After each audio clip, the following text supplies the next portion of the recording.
Bom dia a todos. Estamos aguardando o contato do professor Sebastião. Em poucos minutinhos já vamos entrar em cena. Espero que todos tenham passado um excelente Dia das Mães, com muita saúde e muita alegria também. Professor Sebastião já está presente, só aguardando que ele entre no nosso Instagram.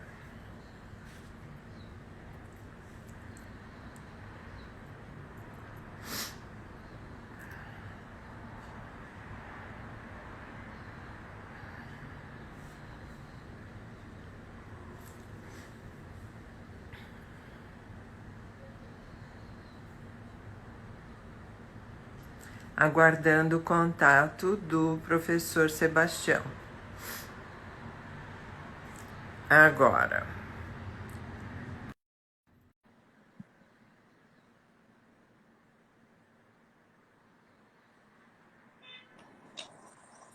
Olá, Sebastião, bom dia. Olá, minha querida Confrerione, que alegria estar com você aqui hoje, nesse café da manhã tão especial. A alegria é nossa, da academia. Nós estamos muito contentes porque, além do tema relevantíssimo, você é a pessoa mais indicada para tratar dele. Então, Obrigado. bom dia a todos os nossos seguidores. Já temos inúmeras pessoas que estão nos ouvindo. Então, eu gostaria de apresentá-los. O professor Sebastião Geraldo de Oliveira é desembargador do TRT3, Minas Gerais, é titular da cadeira 10 da Academia Brasileira de Direito do Trabalho, gestor nacional do programa Trabalho Seguro da Justiça do Trabalho, professor, autor de inúmeros livros e artigos. Então, deixo desde já os nossos agradecimentos ao professor Sebastião e já lhe passo a palavra para as suas primeiras considerações a respeito do nosso tema. Pois não, minha prezada Confrerione, nós vamos tratar hoje de um assunto a respeito da violência e os transtornos mentais nos locais de trabalho. E isso certamente terá uma influência grande de agora em diante, porque se já era uma questão relevante no mundo do trabalho até então, a tendência é piorar. Até porque nós não chegamos nem na metade desse pico da pandemia. A tendência é que o assunto ainda vai agravar antes de melhorar. Então, as condições de trabalho estarão, por isso, bastante prejudicadas. Então, e para falar de violência, veja bem, vamos dar uma panorâmica primeiro da violência no sentido mais geral. O Brasil é um país muito violento. Só para você ter uma ideia, em 2017, ocorreram no Brasil 65 mil homicídios. Isso significa 180 por dia, 7 por hora. Esse número, segundo o Atlas da Violência, do IPEA, significa 30 vezes a média europeia. Esse número da violência. 30 vezes a média europeia. Só nos últimos 10 anos, no Brasil, ocorreram mais de 550 mil mortes nos últimos 10 anos por assassinatos. Se verificar a questão do estupro, por exemplo, ocorreram no Brasil, em 2017, registrados, só 10% registram, 60 mil estupros. Segundo os especialistas, o Brasil atinge mais de 1.000 estupros por dia. Estou dizendo tudo isso no sentido geral, porque essa grande violência, ela chega um pouco atenuada, mas chega também nos locais de trabalho. E a nossa história é uma história de violência. Da história do Brasil, quantos séculos tivemos da escravidão, onde havia lá o chicote, o tronco, o capitão do mato, né? O capataz, o feitor. Isso chega nas relações subordinadas, em parte, não estou dizendo que todo caso é assim, mas ainda existe isso, e, naturalmente, que a violência é um assunto que preocupa muito e chega para nós na Justiça do Trabalho, no dia a dia dos julgamentos, sobre várias aparências dessa questão da violência, como intolerância, intimidação, assédio, abuso, o assédio sexual, o trabalho escravo, o trabalho infantil, jornadas exaustivas ou agora jornadas randomizadas, que depois da reforma há situações que o trabalhador não sabe o horário que vai trabalhar, dificultando se vai fazer um curso, uma faculdade, porque são randomizadas. Ele não há como prever adequadamente essas jornadas. Metas abusivas, claro que fixar meta é um direito, mas quando for abusiva, né? Não.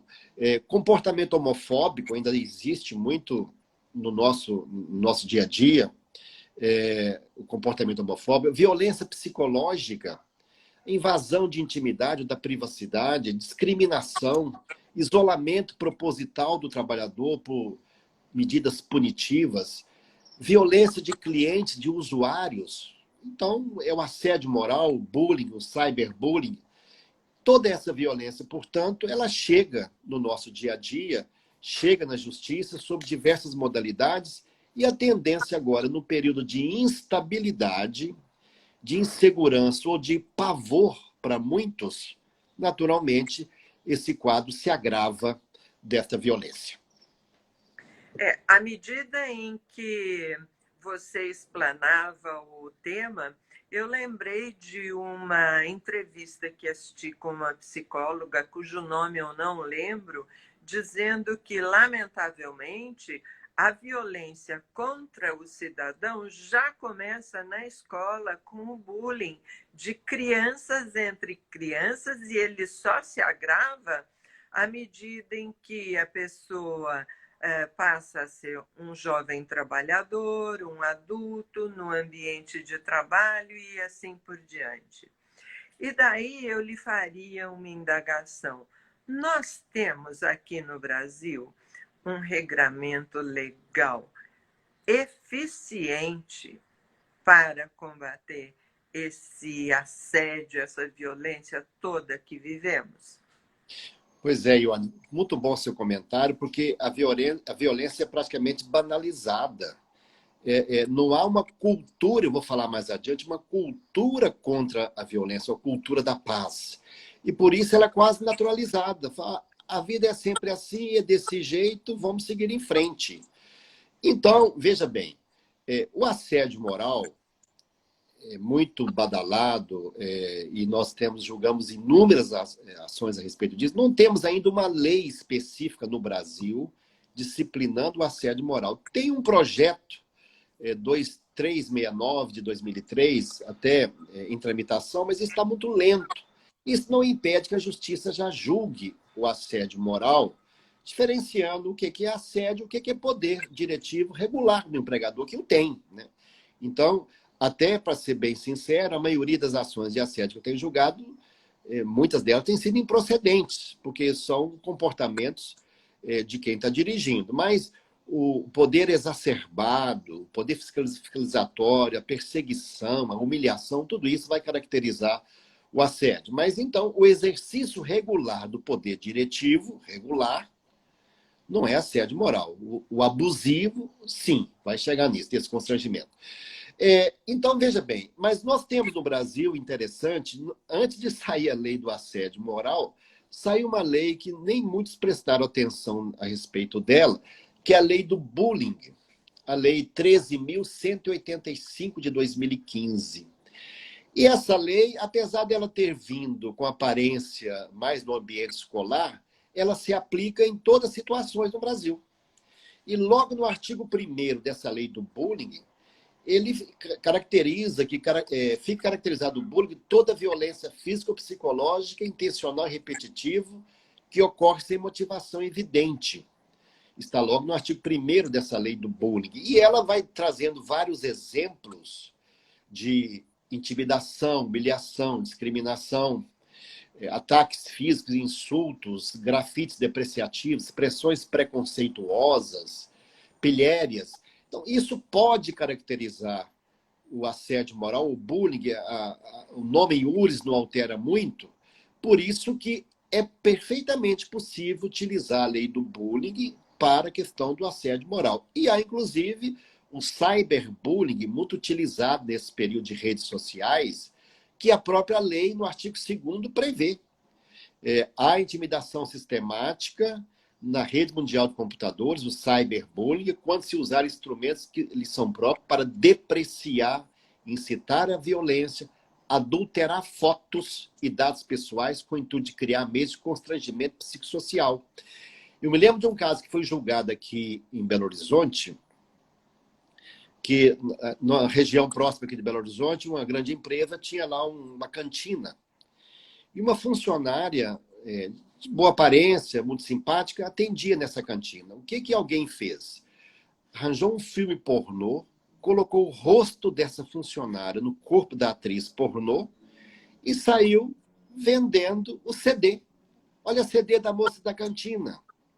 E isso espalhou pelas redes sociais, naturalmente, é uma violência. O processo foi julgado e gerou muita controvérsia e a empresa pagou indenização. Então, adulterar fotos e dados pessoais caracteriza o cyberbullying, e isso acontece também no meio ambiente empresarial. A lei prevê mensagens intrusivas, perseguir, amedrontar, aterrorizar, intimidar, dominar, manipular, chantagear, infernizar. Então, são tipos, um tipo legal que já está previsto nessa lei. E olha bem, um dado importante, Ione, que a lei diz assim: constitui objeto do programa prevenir e combater a prática do bullying em toda a sociedade. Naturalmente, se fala em toda a sociedade, está incluído o ambiente de trabalho. Mas um ponto importante, positivo, que eu quero ressaltar dessa lei do bullying 13.185, que ela estabeleceu um dever de, veja bem, de promover a cidadania, a capacidade empática, o respeito a terceiros, numa cultura de paz e tolerância mútua. E achei curioso o texto legal determinar que promova a capacidade empática, a empatia. E como remédio para essa violência, a empatia tem um papel fundamental. A lei, quando colocou isso no seu texto, não foi gracioso. Existem já estudos a respeito que a empatia é um pouco diferente de simpatia e de antipatia. Simpatia é que nós temos afinidade com aquela mesma ideia, e antipatia é o contrário. Mas a empatia é nós nos colocarmos no lugar do outro, para ver por que ele pensa assim, por que é que ele está sentindo assim. Me empresta o seu olhar por 5 minutos que eu quero enxergar o mundo da maneira que você o vê. Isso é empatia. E as grandes corporações no mundo todo têm utilizado com muito proveito essa ferramenta da empatia. Há uma psicóloga canadense, Anita Novak, que ela diz o seguinte: a empatia é a força mais poderosamente perturbadora do mundo. Só fica atrás do amor. Se nós pudermos conjugar amor com empatia, então, com certeza, estaremos avançando. E ainda, para finalizar esse tópico, esse tema é tão importante que a Lei de Diretriz e Base da Educação, tem muitos professores aqui na academia, né? Alguns deles nos assistindo, a lei promoveu uma mudança e incluiu no artigo 12 da Lei das Diretrizes e Bases da Educação o seguinte: combater todo tipo de violência e mais, estabelecer ações destinadas a promover a cultura da paz nas escolas. E eu amplio aqui: promover a cultura da paz nas empresas.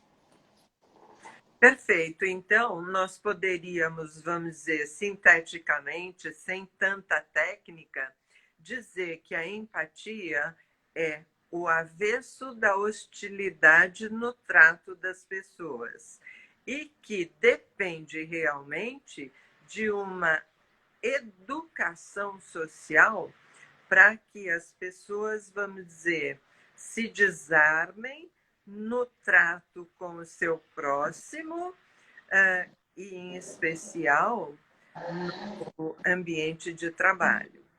E aí eu vou um pouco mais longe. Me parece que os empregadores, nesses cursos de treinamento iniciais, quando recebem trabalhadores, no seu próprio regulamento interno, deveriam de prever algo nesse sentido como uma matéria educativa propriamente dita. Então, eu gostaria de te ouvir a esse respeito. Pois é, Ione, veja bem, com certeza, porque a violência é uma forma muito rápida e eficiente de resolver qualquer problema. É assim, será pronto, assunto encerrado. O diálogo dá trabalho. Cultivar a paz exige empenho. Mas é o caminho do futuro. É o caminho do futuro. Então, veja, os empregadores necessitam, sim, estabelecer critérios, estabelecer uma política corporativa. As normas de compliance estão apontando isso por aí. Então, o que eu verifico é o seguinte, infelizmente, claro que isso é uma minoria, mas é uma minoria que causa um estrago enorme. Tem muitas situações, porque há assédio tanto de superior, de colega, de subordinado, de todas as maneiras, mas há também muitas situações de gestores tóxicos que causam um estrago tremendo nas empresas. Isso, eu começo, por exemplo, o que a psiquiatria classifica o perverso. E o Christophe Dejoux, um psiquiatra francês, mencionava que a perversidade é um tipo de clivagem do ego, né? É aquela pessoa que humilha, maltrata, manipula, mostra até gentil, insinuante, mas não tem nem remorso por aquilo. Ele até saboreia ver o subordinado, a pessoa em apuros. Esse é o perverso. Existe ainda, que causa um dano grande também, o narcisista. O narcisista é o auto-apaixonado, é o self-love. Ele tem uma grande inflação de ego, voltado para si mesmo, todo o mérito é dele, a equipe não tem mérito algum, ele menospreza o subordinado, ele quer sempre exibir suas qualidades, exige que as pessoas o trate e o elogie sempre, fica dependente disso, e o narcisista não deixa ninguém na equipe progredir, crescer, ele só leva para os superiores os progressos, os dados da equipe favoráveis, tudo acreditando a ele próprio. Então, observe que o narcisista é perigoso, que ele espalha no ambiente de trabalho aquela ideia de ele é o centro das atenções. E esse, se possível, andaria com um espelho o tempo todo para se olhar. Né? Lembrei da música que o Caetano canta, que Narciso acha feio que não é espelho. Né? Então, esse é o narcisista. Existe ainda como gestores tóxicos, isso estudado na psiquiatria ocupacional, o paranoico. O paranoico também é complicado, porque esse é desconfiadíssimo. Ele vê sinal de traição em qualquer ponto. E em toda a corporação tem isso. Ele pode se tornar um serial bullying, porque ele tem tanto medo, e qualquer subordinado que começa a sobressair vai pensar assim, quer ficar no meu lugar. No serviço público tem muito. Ele tem assim, ele cria fantasias na sua mente que está sendo perseguido ou pelo colega, ou por alguém, por um outro, que alguém quer dar uma rasteira. É um delírio de perseguição. Agora, é claro que também precisa tomar um cuidado com a falsa acusação de que há paranoia do subordinado que imagina que o chefe o persegue também. Eu já joguei caso assim. Né? Me lembro de um caso que tem até um certo sabor anedótico, pela circunstância, doído, mas veja como aconteceu. Uma secretária imaginou que o chefe estava assediando ela sexualmente. E na audiência falava comigo assim, doutor, e olhava para mim assim com olhares lânguidos. Ele me despia assim, peça por peça. Não sabe como é que é isso, né, doutor? Eu falei, não sei como é que é isso, não. Então, veja a situação que ela criou um mundo de fantasia que estava sendo assediada. Essa é a falsa paranoia. Então, existe o juiz, o julgador, ele tem que estar muito bem preparado para... Cada caso é um caso. Eu não posso fazer um pré-conceito de cada caso. Cada caso tem que estar munido de provas adequadas. Mas existe o paranoico, que é um gestor tóxico complicado. Existe o sádico. O sádico é aquele que ele tem prazer de humilhar, de desqualificar, ele tem uma sensação de onipotência, ele adora subjugar. Eu, às vezes, há pouco tempo estava fazendo essa palestra e eu tomei um cuidado, porque eu vi que as pessoas estavam cochichando muito e até começando a apontar no ambiente. Por favor, gente, não apontem, porque cada um foi lembrando de situações que já vivenciou ao longo da sua caminhada a respeito disso. Tem ainda o que a psiquiatria chama de anancástico, é o transtorno obsessivo-compulsivo. Este é o perfeccionista. Visa e revisa o documento várias vezes. Preocupação excessiva com pormenores, rigidez excessiva. O perfeccionista é um tormento para o subordinado, porque ele estará sempre no dia a dia ali, exposto ao comentário, à depreciação, porque nunca chega a uma situação adequada. É aquela devoção excessiva com detalhe. Eu me lembro, houve uma situação num determinado tribunal aí, que fui fazer uma palestra, e me contava lá o encarregado da área médica, que uma pessoa de uma vara de trabalho adoeceu porque ela morava na capital e trabalhava numa vara do interior durante a semana.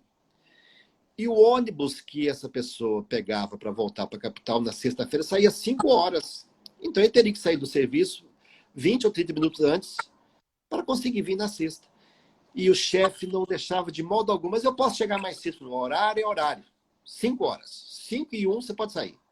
E essa pessoa, inclusive, adoeceu, foi afastada, porque a rigidez, e é uma rigidez tola, né? Não tem significado a rigor.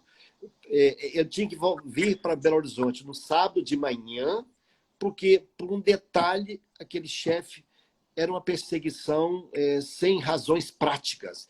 Esse é o perfeccionista, o anancástico, que é muito preocupante. E uma classe importante que os estudiosos apontam, e isso aparece nos laudos das doenças ocupacionais, são os indiferentes e omissos. Há aqueles chefes que assistem ao conflito, verificam os demais atuando dessa forma e não se incomoda. Ele parece que, diz uma psicóloga de Campinas, que é a síndrome do Coliseu. Que ele gosta de ver a vítima entregue aos leões e até se diverte com isso.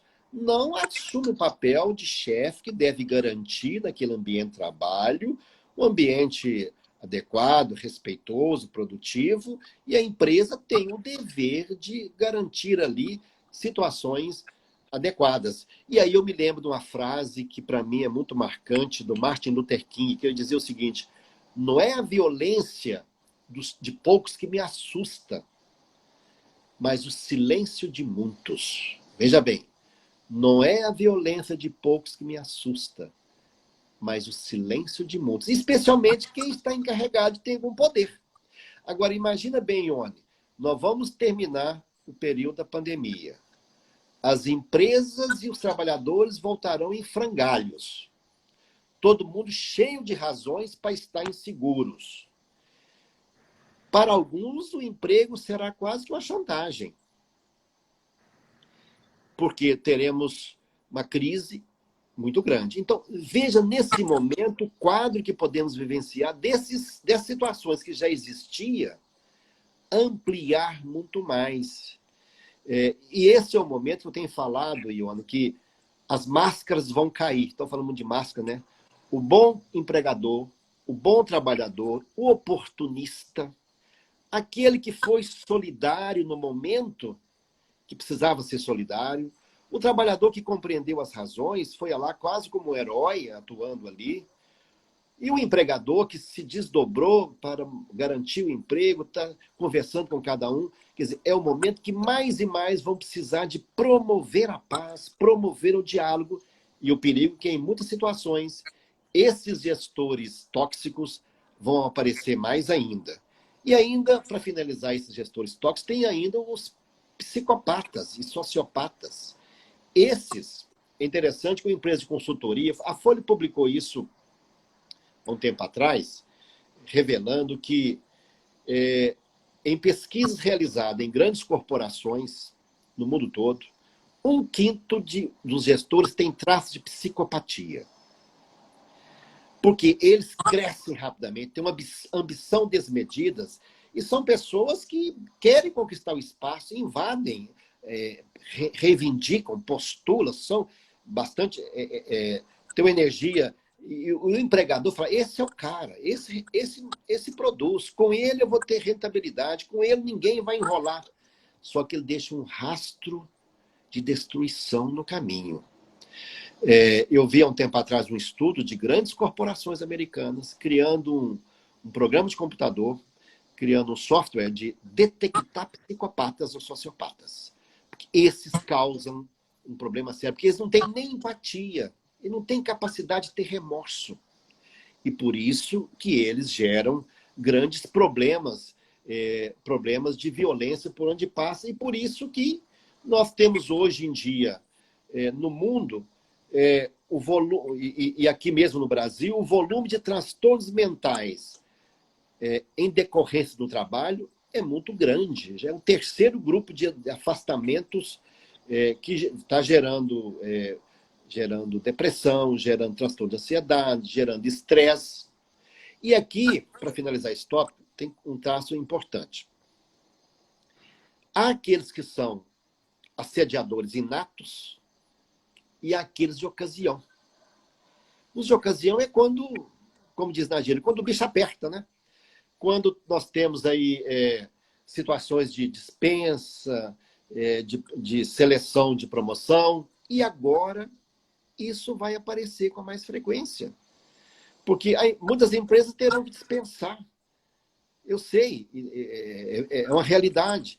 Aí pode surgir esse assediador que tem traços, que pode evoluir para acentuação de traço até virar um transtorno que a psiquiatria vai catalogando. E esses cuidados, porque é preciso muito para sobreviver à travessia, que os empregadores sabem que isso é transitório, vai passar, a expertise da sua equipe vai fazer a diferença a longo prazo, no período da recuperação, mas nesses momentos de sentimentos e emoções à flor da pele, isso pode aparecer muito mais. Aí eu me lembro agora daquela música que canta a Elis Regina, né? As aparências enganam aos que odeiam, aos que amam, porque o amor e o ódio se irmanam nas fogueiras das paixões. É isso que... Porque são muito próximos, né? Sentimentos muito próximos. Há Exatamente. pessoas que só sabem amar ou só sabem odiar. Nessas considerações, nesse cenário todo que você nos abriu para refletirmos, eu teria uma indagação a fazer. O ambiente de trabalho, sem dúvida alguma, é aquele que nós passamos a maior parte do dia, convivendo com o nosso trabalho, agora de uma maneira um tanto diversa por conta do isolamento social. Mas eu te pergunto, você mencionou também o problema do retorno. Imaginem que nesse retorno, medidas de natureza ocupacional sejam adotadas e o médico do trabalho verifique que determinado líder, gestor, chefe esteja fora do seu equilíbrio normal e recomende uma terapia. Nessa circunstância, considerando que o prontuário do paciente é sigiloso, como é que a empresa poderia conduzir, encaminhar esse cidadão para tratamento? Pois veja bem, a empresa que tem percepção, que tem visão de futuro, precisa fazer isso. Precisa fazer. Nós vamos caminhar para isso. Daqui a pouco eu vou falar da convenção da OIT, aprovada ano passado, a respeito disso. É um consenso mundial. A violência não é normal. A atitude grosseira não é tolerável. O grau da civilização que nós atingimos não permite mais que essas coisas aconteçam. Então, eu acho que esse gestor, a empresa deve afastá-lo, sim, para tratamento. É uma medida, inclusive, que ela está investindo para o futuro, que essa pessoa vai ficar agradecida. Eu estava meio fora dos meus limites, da minha situação normal, porque dessa forma não conseguirei ter colaboradores, eu terei pessoas que estão ali me boicotando na minha ausência. Eles não vão criar vínculo de afetividade, de sentimento, de cooperação com o empregador. É até uma medida de inteligência fazer isso. Então, eu acho que ele deve tomar essa atitude do afastamento, encaminhar para tratamento, sim, e acho a empresa organizada terá que tomar esse comportamento, essa atitude. Aliás, é um problema sério no momento que as empresas não estão sabendo como lidar com a saúde do trabalhador, e agora que ela é mais necessária. Sem A dúvida. história, depois da Segunda Guerra, as normas de saúde adquiriram um patamar diferenciado exatamente porque o direito essencial agora é a saúde. Nesse momento, o supérfluo vai perder um pouco de significado e o essencial vai emergir. Já está acontecendo isso, né? Às vezes, quando eu vou numa farmácia, eu verifico lá um punhado de produtos, beleza, coisa assim, tudo em promoção. E as pessoas pegando o essencial no supermercado. É o momento de nós buscar a essência, porque as aparências que enganam, tudo isso vai ficar como acessório mesmo. E a empresa vai ter que verificar isso. Nós estamos aqui para colaborar conjuntamente para atingir um resultado, nos salvaguardar, buscar uma convivência adequada, o fim social do trabalho, a conjugação de esforços. Muitas empresas colocam colaborador. Colaborador não é só na palavra como uma ideia de marketing, não. Tem que ser uma boa-fé efetiva, que seja um verdadeiro colaborador a respeito disso. Até porque, Ione, duas situações que isso combate de forma eficaz. Combate o absenteísmo e combate o presenteísmo. Hoje a psiquiatria estuda bastante o presenteísmo. O que é isso? São pessoas que, morrendo de medo de perder o emprego, vão trabalhar sem estar em condições alguma para isso. E aí a produtividade desaba e essa pessoa trabalha e a doença vai só aprofundando. O presenteísmo. A psiquiatria ocupacional tem trabalhado o estudo do presenteísmo, porque há situações de intolerância e de nenhuma boa vontade para isso. Quando a pessoa adoece, ela é mal vista.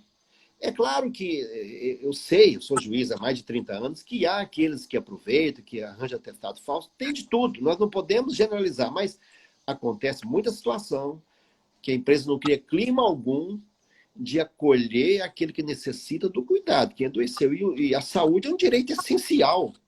E às vezes, essas situações deixam cicatrizes emocionais sérias, e não existe um apagador, né? No quadro, pode falar um apagador, agora, apagador, a cicatriz fica.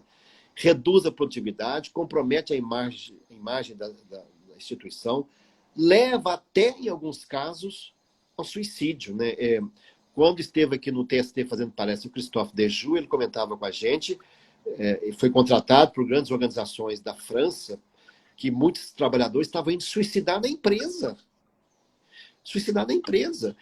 Já aconteceu com ramos, alguns ramos bancários aqui, de pessoas suicidar no próprio ambiente. Isso não é divulgado com forma intensa, que pode gerar uma síndrome de imitação que é preocupante, mas essa situação também existe. Então, esse país que tem uma violência histórica na sua trajetória, e essa violência chega no ambiente de trabalho de forma atenuada, mas chega, precisa repensar esses valores. E a pandemia é um momento de mudança histórica, né?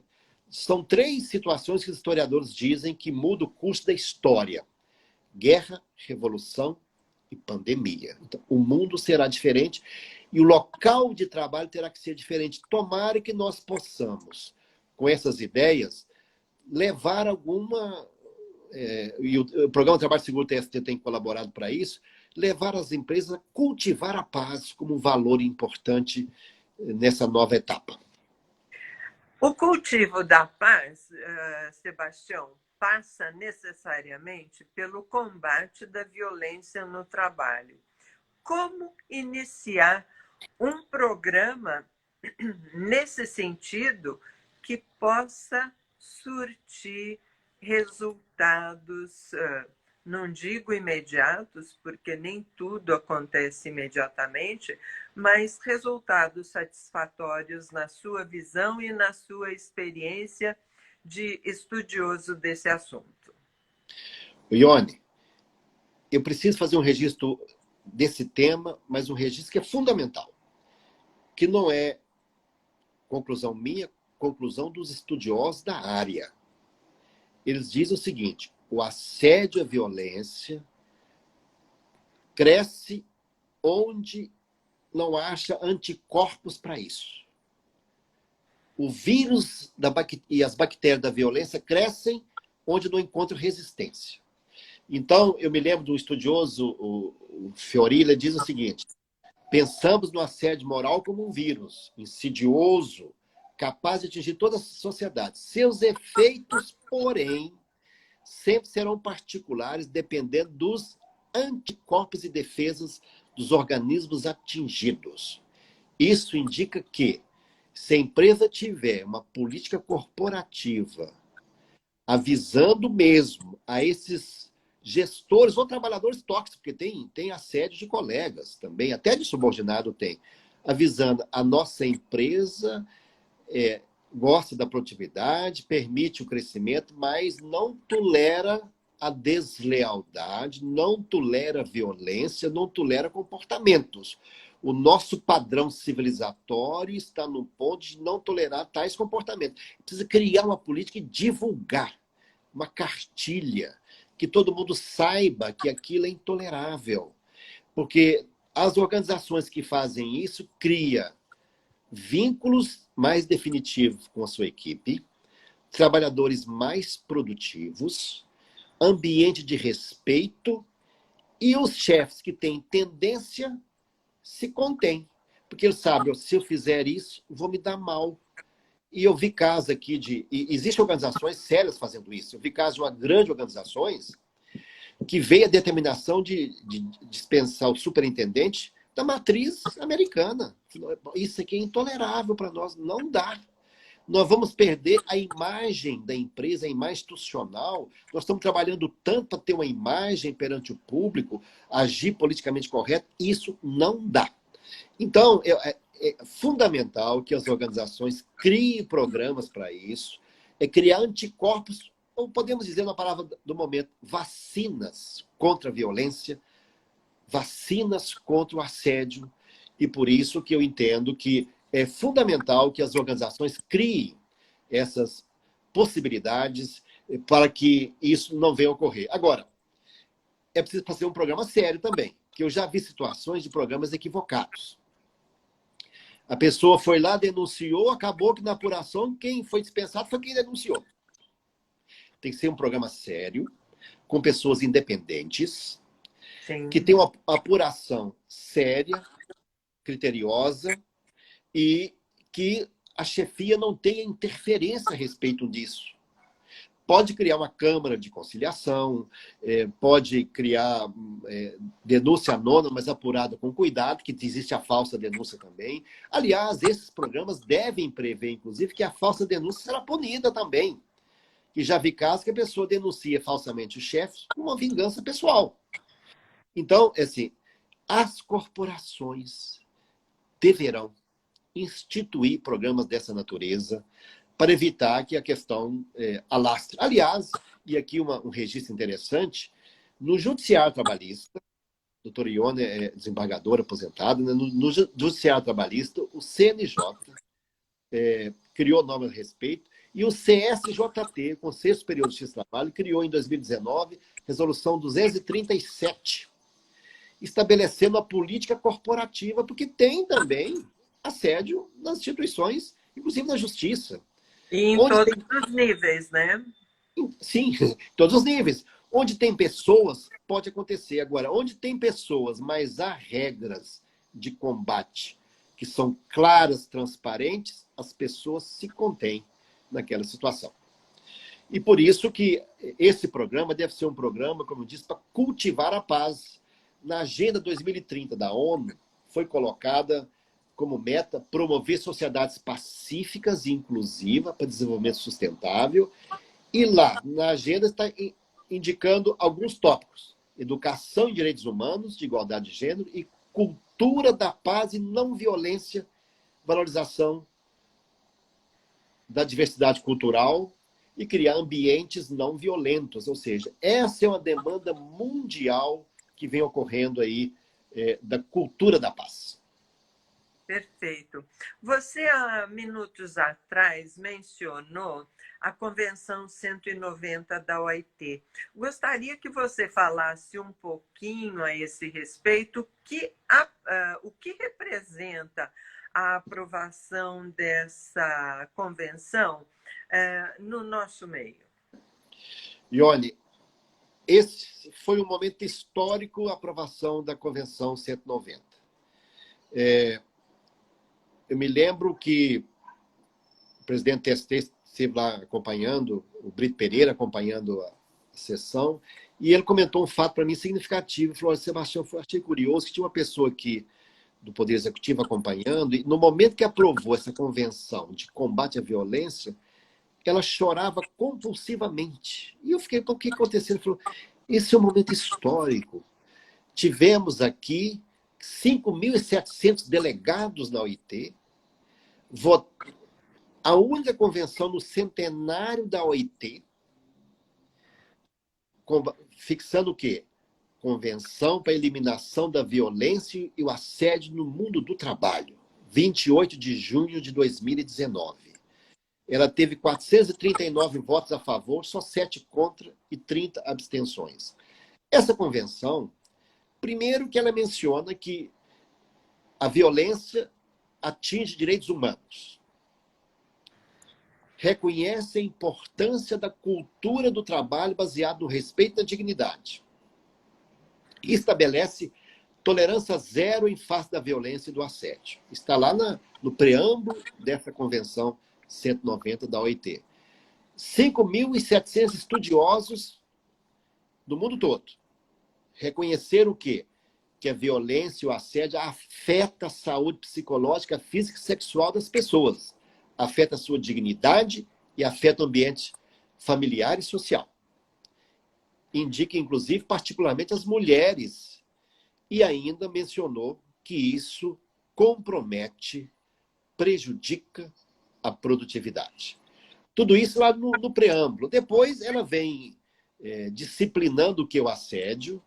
Ela vem mencionando, inclusive, que o assédio pode acontecer no trabalho ou fora dele, ou em viagem, nos locais onde o trabalhador é pago para ficar, inclusive terceiros. Tem violência de usuários, violência de clientes, e que a empresa entrega o trabalhador às feras e não toma atitude para isso.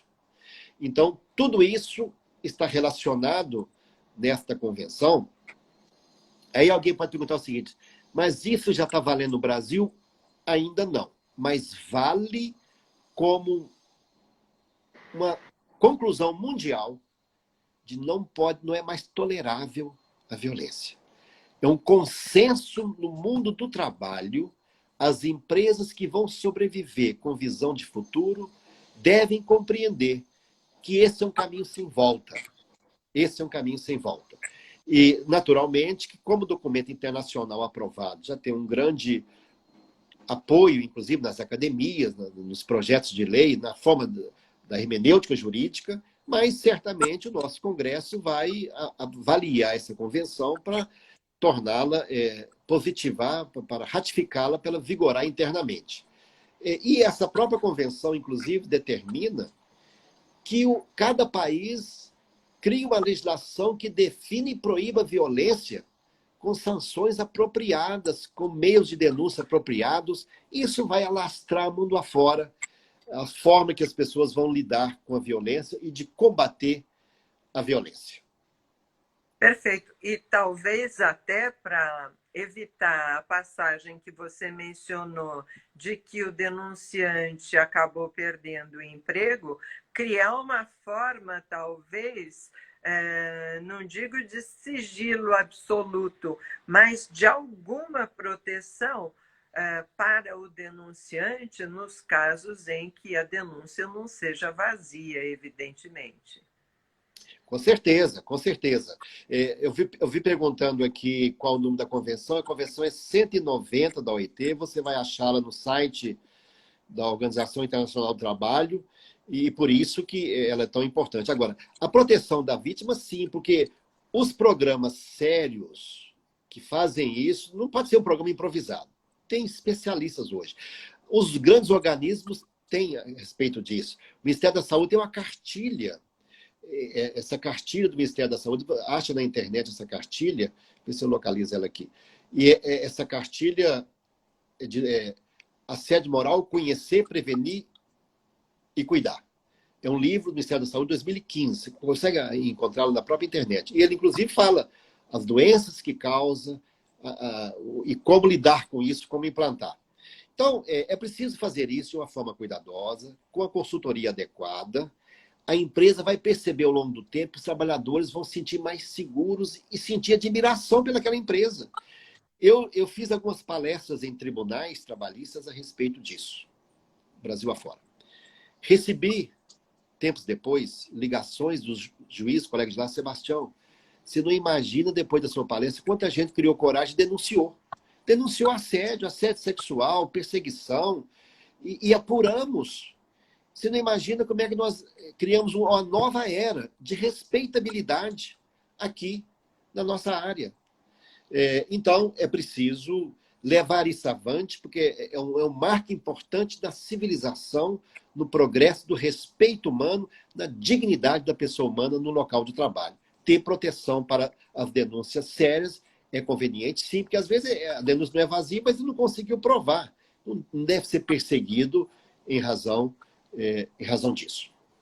Até porque uma certa dose nesse contexto todo também é muito subjetiva, do interior da pessoa que se sente ameaçado, que se sente cobrado pelo superior hierárquico. Então, outros fatores, vamos dizer, externos podem realmente interferir nesse sentido. Mas extremamente interessante e útil essas suas colocações práticas que nos ajudarão a refletir e também a orientar, vamos dizer, os nossos procedimentos.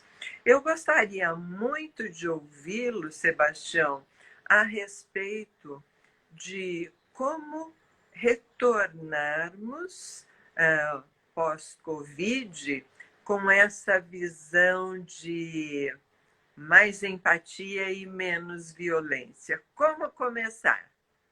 Pois é. Primeiro, é preciso ter consciência a respeito disso. Porque eu compreendo que muitos empregadores estão apavorados e entendo, fazendo empatia com eles, me coloco no lugar deles também. Mas não se pode esquecer que as crises são transitórias, os trabalhadores são permanentes e a empresa a maioria vai sobreviver para o futuro. Então, é preciso ter uma conversa transparente, criar cartilhas, é preciso combater as fake news. A OIT está falando muito na infodemia, quer dizer, as pessoas divulgam situações nas empresas. Eu já vi casos aí de uma pessoa adoecendo na empresa, todo mundo ficou em pânico. A empresa não sabia o que fazer diante disso. Ela tem que falar, olha, se alguém fizer isso, tomaremos tais e tais providências. Indicaremos tais caminhos, como atender, como afastar. Existe segurança em tal ou qual sentido. Então, é preciso, sim, que os departamentos de segurança ao trabalhador, os profissionais da área têm muito conhecimento de médicos do trabalho, engenheiros de segurança, psiquiatras, assistente social, enfermeiros do trabalho, tem gente da área, e muitos que eu nem me lembrei agora.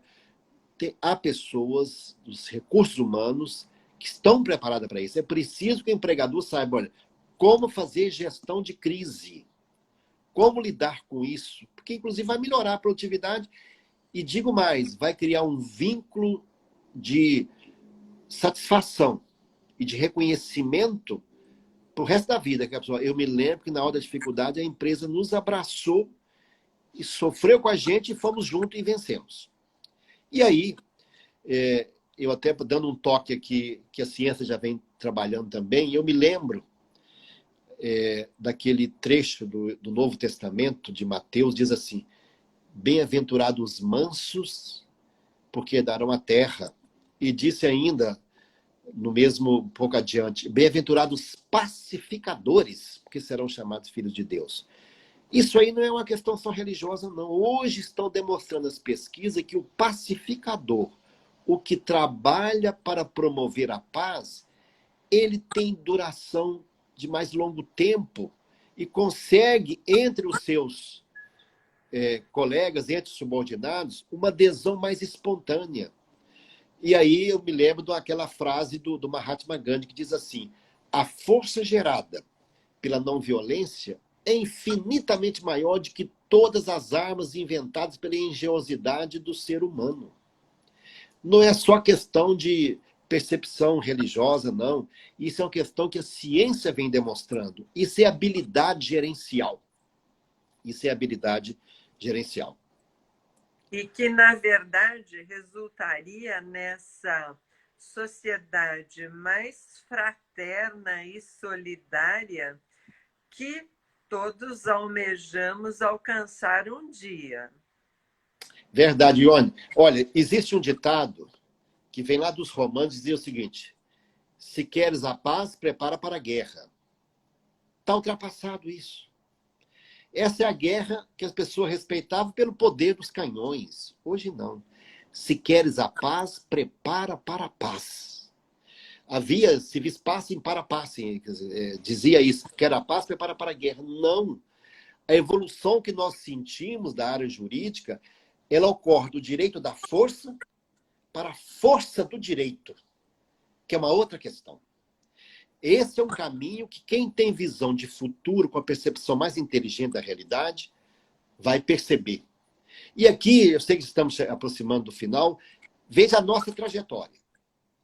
Ficamos um longo período da indiferença no Brasil, secular. A escravidão, a servidão, capataz, não é comigo. E havia um ditado que dizia o seguinte, manda quem pode, obedece quem tem juízo. Certo. Muito bem. Esse é o período da indiferença.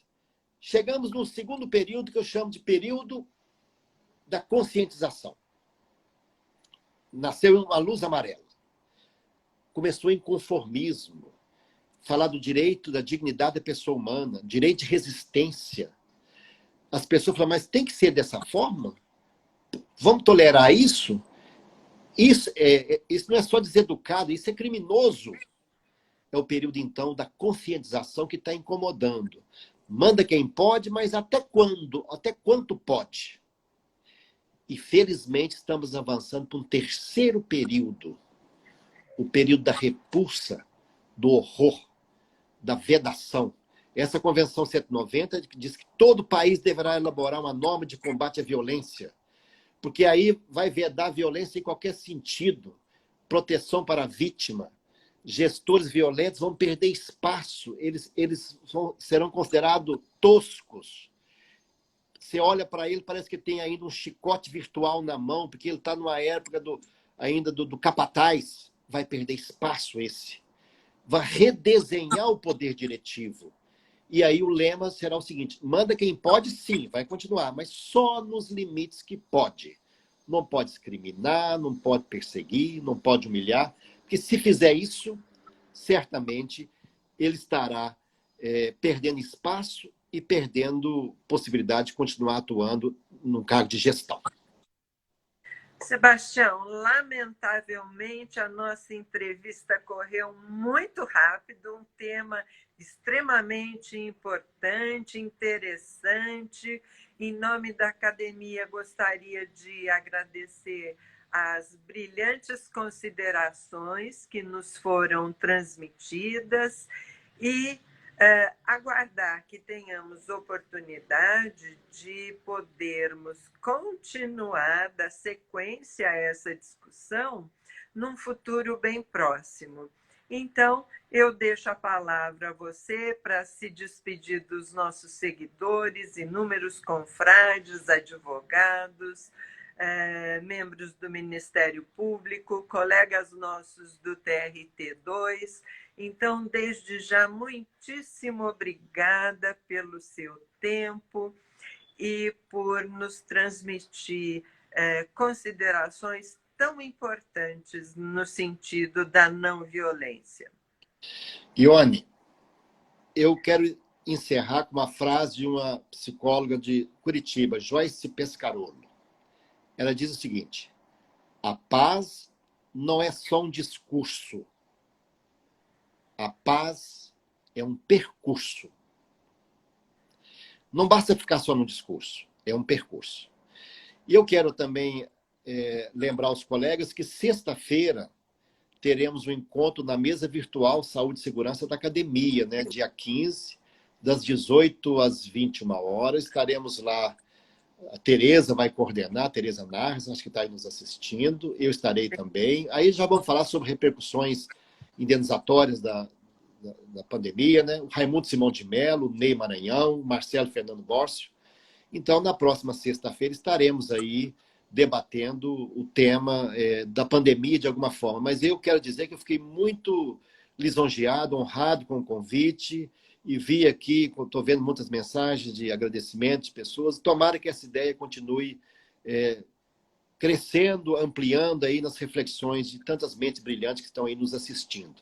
Agradeço, muito obrigado pela oportunidade.